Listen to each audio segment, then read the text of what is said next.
राम मंदिर का प्राण प्रतिष्ठा पूरी हुई। सौगंध राम की खाते हैं हम, मंदिर वही बनाएंगे।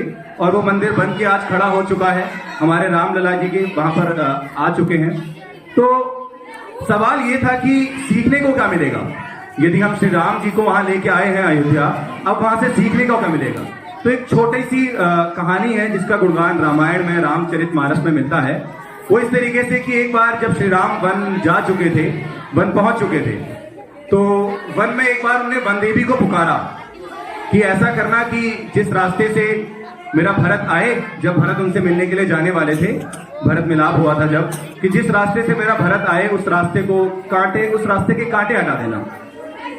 तो वन देवी कहती है कि क्यों इतना कमजोर है तुम्हारा भरत, तुम तो कहते हो मेरा भरत वज्र जैसा शरीर है, उसका ऐसा है, मेरा भरत वैसा है, मेरा भरत, मेरे भरत का गुणगान करते हुए थकते नहीं हो, आज उस भरत के लिए तुम रास्ते की कांटे हटवा रहे हो। तो श्री राम क्या कहते हैं कि जब मेरा भरत मुझे देखते हुए मेरे लिए आएगा, तो जब वो उस कांटों को देखेगा तो उसके पैर में लगेंगे, इसलिए वो दुखी नहीं होगा। वो इन कांटों को देखकर तब दुखी होगा कि ये कांटे मेरे भैया के पैर में लगे होंगे। कुछ ऐसा चरित्र था हमारे मर्यादा पुरुषोत्तम श्री राम का। और इस चरित्र को आत्मसात करते हुए हमारी भावी पीढ़ी, आज 21वीं शताब्दी में हम जी रहे हैं, आज एक ऐसी पीढ़ी हमारे सामने है जो शायद भगवान को और भगवान में जो विश्वास है शायद धीरे धीरे बढ़ता जा रहा है। इसी विश्वास को और बढ़ाने के लिए आप सभी के सामने एक प्रस्तुति लेकर आ रहे हैं। एक बार जोरदार तालियों से बच्चों का स्वागत करेंगे।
कि जो केसरी के लाल मेरा छोटा सा ये काम, मेरी राम जी से कह दियो जय श्री राम। तो एक बार जोरदार नारा लगाएंगे श्री राम के लिए। बोलो श्री रामचंद्र की जय, बोलो सियावर रामचंद्र की जय, बोलो बांके बिहारी लाल की जय। तो कड़ी में आगे बढ़ते हुए हम राम का गुणगान करेंगे। अभी राम के गुणगान के लिए हमारे पास कुछ पंक्तियां और बाकी हैं। तो चंद दिनों पहले एक गाना मशहूर हुआ था कि राम आएंगे, राम आएंगे तो अंगना सजाऊंगी, मीठे मीठे बेर राम को खिलाऊंगी। तो अब राम लला तो आ चुके हैं, तो अब हम किस गाने पर उनको बुलाएंगे। अब हम गाएंगे मेरे घर राम आए हैं। आप लोगों ने गाना सुना होगा, सजा दो घर को गुलशन सा, मेरे सरकार आए हैं, मेरे घर राम आए हैं। तो राम के बारे में, राम के चरित्र को वर्णन करते समय राम कथा से ही जुड़ी कुछ बातों को समझते हैं। यूं तो हम अपने आप को सनातनी, हम हिंदू मानते हैं, लेकिन आधे से ज्यादा लोग ऐसे हैं हमारे बीच जिन्हें रामायण और रामचरितमानस के बीच का फर्क ही नहीं पता। आप में से कोई है जिन्हें रामायण और रामचरितमानस के बीच का फर्क पता हो?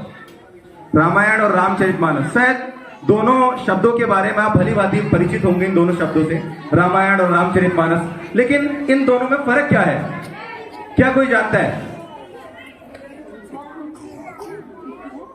तो हमें अपने बारे में, अपने धर्म के बारे में, अपने इतिहास के बारे में पता होना बहुत जरूरी है।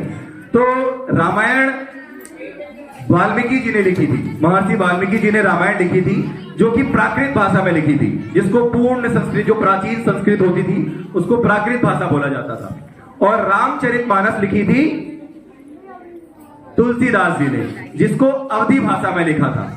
तो इन दोनों में यही फर्क हमको देखने को मिलता है कि रामायण हमको संस्कृत या प्राकृत भाषा में देखने को मिलती है, और रामचरितमानस जो कि तुलसीदास जी द्वारा रचित है, वो हमें अवधी भाषा में देखने को मिलती है। आगे कड़ी को बढ़ाते हुए मैं बच्चों को मंच पर आमंत्रित करना चाहूंगा और किस गाने के साथ, मेरे घर राम आए हैं। एक बार जोरदार तालियों से बच्चों का स्वागत करेंगे और श्री राम जी का आघोष करते साथ एक बार जोरदार तालियां दोबारा से, मेरे घर राम आए हैं।